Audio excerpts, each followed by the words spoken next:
जय Hind students. Salary chapter से यह दूसरा वीडियो है। इससे पहले एक वीडियो अपलोड किए गए हैं, अगर आप नहीं देखे हैं तो उसका लिंक इस वीडियो के डिस्क्रिप्शन में मिल जाएगा, देख लें। और एक बात आप लोगों को बता दूं, थोड़ा टाइम का दिक्कत रहता है, इसलिए वीडियो का जो टाइमिंग है थोड़ा ऊपर नीचे हो जाता है। तो आप लोगों से यही आग्रह होगा, अगर आप लोग सब्सक्राइब कर लेंगे चैनल को और बेल आइकन को प्रेस कर देंगे तो जो भी वीडियो हम अपलोड करेंगे आपको नोटिफिकेशन प्राप्त हो जाएगा और आप वीडियो मिस नहीं करेंगे। बहुत सारे स्टूडेंट्स सब्सक्राइब भी नहीं करते हैं, वीडियो देख लेते हैं, और बहुत सब्सक्राइब करते हैं तो बेल आइकन को प्रेस करना भूल जाते हैं या जानबूझकर नहीं करते। तो जब तक एग्ज़ाम है तब तक आप लोग कम से कम नोटिफिकेशन को ऑन कर लीजिए, ताकि कोई वीडियो हम अपलोड करें तो आप तक सबसे पहले पहुंचे। हम कोशिश करेंगे जो अधिक से अधिक वीडियो आप लोगों को प्रदान करूं। आप लोगों को कोई पर्सनल नीड है, आपको कुछ क्वेरी है तो आप कमेंट जरूर कीजिए, मैं उस पर वीडियो बना दूंगा, ठीक है। चलिए, वेतन के संबंध में कुछ महत्वपूर्ण बातें हैं जो आप लोगों को जानना जरूरी है। पहला है वेतन।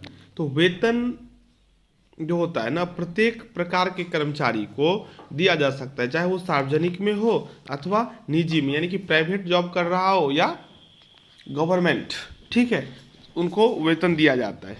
और वेतन में आप लोगों को पहले ही मैंने बता दिया है, जो नियोक्ता जो जॉब देता है उनसे किसी भी प्रकार का पारिश्रमिक आयकर अधिनियम के अंतर्गत वेतन शीर्षक में आता है।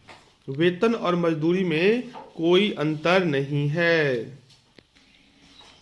नियोक्ता, जो नियोक्ता मतलब जॉब देने वाला होता है, वो कोई हो सकता है, कोई व्यक्ति हो सकता है, फर्म हो सकता है, कंपनी, सरकार या कोई संस्था। एक से अधिक नियोक्ता, एक से अधिक नियोक्ता का मतलब होता है आप दो जगह काम कर सकते हैं, यानी कि ए कंपनी है, बी कंपनी, आप एक कंपनी में भी जॉब कर सकते हैं, बी कंपनी में भी जॉब कर सकते हैं। मतलब जॉब का तो एक टाइमिंग होता है, डे में आप ए के यहाँ काम कर रहे हैं, नाइट में बी के यहाँ काम कर रहे हैं। तो जो वेतन होगा तो दोनों से जो प्राप्त होगा दोनों को जोड़कर आपका वेतन हो जाएगा। एक कर्मचारी को एक से अधिक नियोक्ता हो सकता है, सभी नियोक्ताओं से प्राप्त या प्राप्य, प्राप्त मतलब जो मिल चुका है या जो मिलने वाला है, दोनों को जोड़कर वेतन से आय की गणना की जाएगी। आगे है वेतन की प्राप्ति। वेतन यदि अग्रिम प्राप्त हो जाए अथवा पुराना बकाया गत वर्ष में प्राप्त हो जाए, जिस पर पहले आयकर न लगा हो, यानी कि पिछला मिला है लेकिन उस पर टैक्स पीछे नहीं लगा है, तो यह कर योग्य वेतन में शामिल हो जाएगा। अगर पिछला सैलरी प्राप्त हुआ है और पीछे ही उस पर टैक्स ले लिया गया है तो यहाँ वो ऐड नहीं होगा। इसके अतिरिक्त गत वर्ष में जो वेतन प्राप्त हो जाए वह भी कर योग्य वेतन में शामिल होगा। आगे वेतन अर्जित होने का स्थान।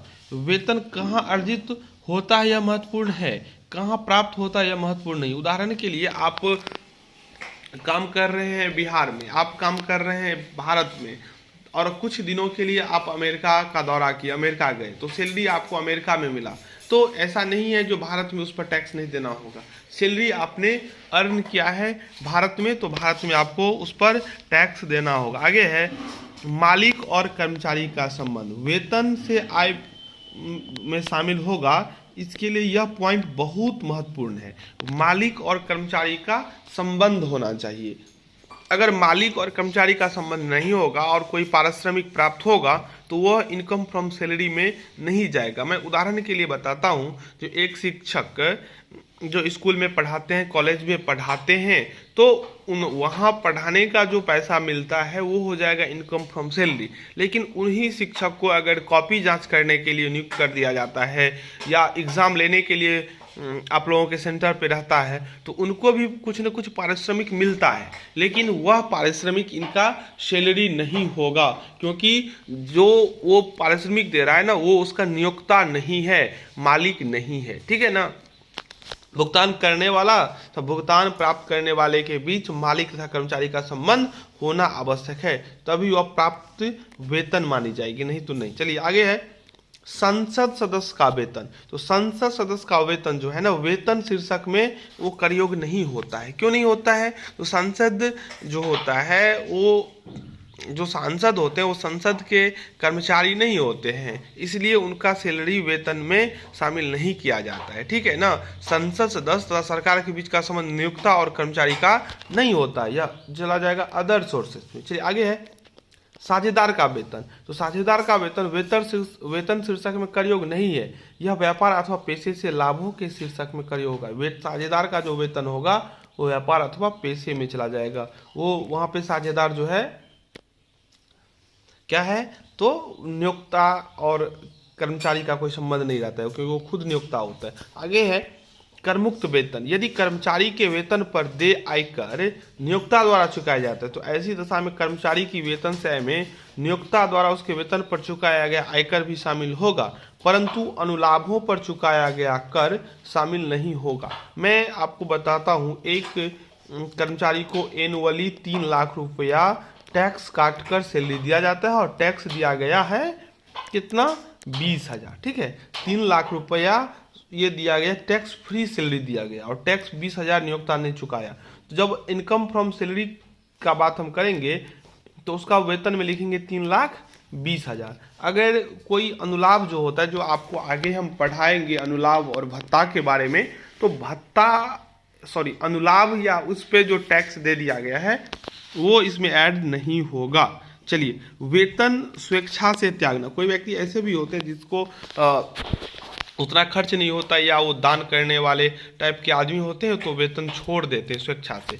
यदि कोई कर्मचारी अपने प्राप्त वेतन में से कुछ अंश त्याग देता है तो यह वेतन प्रयोग माना जाता है और त्यागी हुई राशि को भी उसके वेतन में शामिल करके कर लगता है। उदाहरण के लिए, कोई व्यक्ति 20,000 रुपया महीना पे काम कर रहा है, वो बोलेगा हम मेरे सैलरी में से 4,000 रुपया आप किसी और को दे दीजिए या हमको 16,000 ही दीजिए, ठीक है ना, तो उस पर 20,000 पे ही टैक्स लगेगा, 16,000 पे नहीं, क्योंकि वो सैलरी का कुछ भाग दे रहा है। लेकिन अगर वो स्वेच्छा से सेंट्रल गवर्नमेंट को समर्पित कर देगा तो वह वेतन कर मुक्त हो जाएगा। ठीक है ना। चलिए, अनुबंध के अंतर्गत वेतन न लेना है, कम लेना, मतलब पहले से ही कॉन्ट्रैक्ट कर लिया है जो हम इतना ही सैलरी लेंगे, तो कॉन्ट्रैक्ट के तहत अगर सैलरी कम लेगा या नहीं लेगा तो वह वेतन का प्रयोग नहीं माना जाएगा। चलिए, अवकाश पर प्राप्तियां।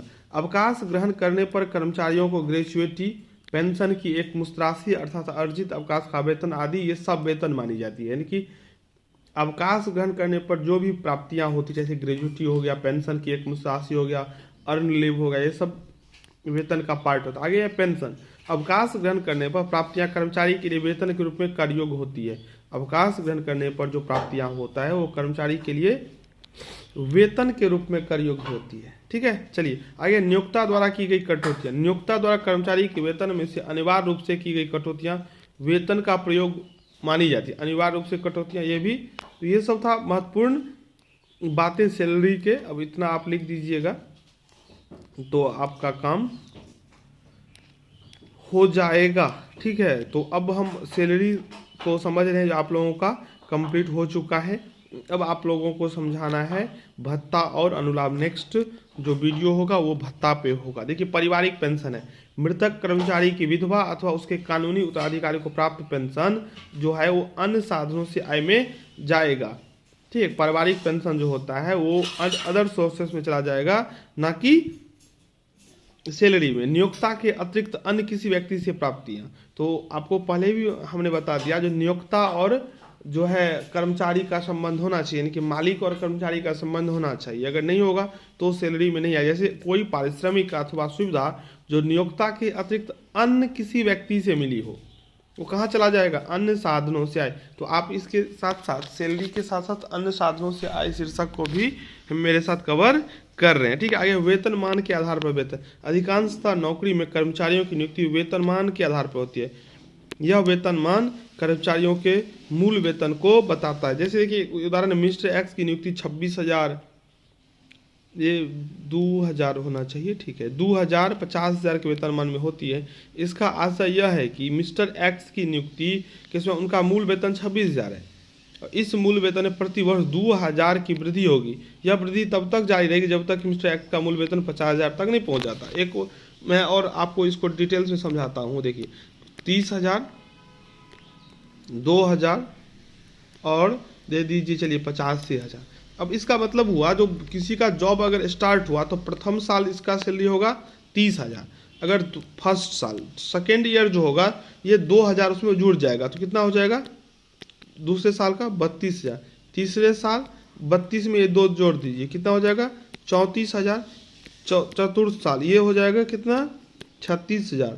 तो ऐसे ही करते करते आप जब पहुंच जाइएगा 50,000 तो ये यहाँ पे रुक जाएगा। अगर यहाँ से 50,000 के बाद अगर कर देगा 5,000 तो क्या होगा, फिर 50 जैसे कंप्लीट होगा फिर 55 फिर 60 ऐसे करके उसका सैलरी बढ़ता जाएगा। तो ऐसे ही आपको सवाल आगे मिलेगा, तो जो सवाल बना रहे हो उन्हें तो पता होना चाहिए। तो सैलरी के संबंध में इतना महत्वपूर्ण बातें था जो आप लोगों को हम बता दिए हैं, ये पहले था, ठीक है।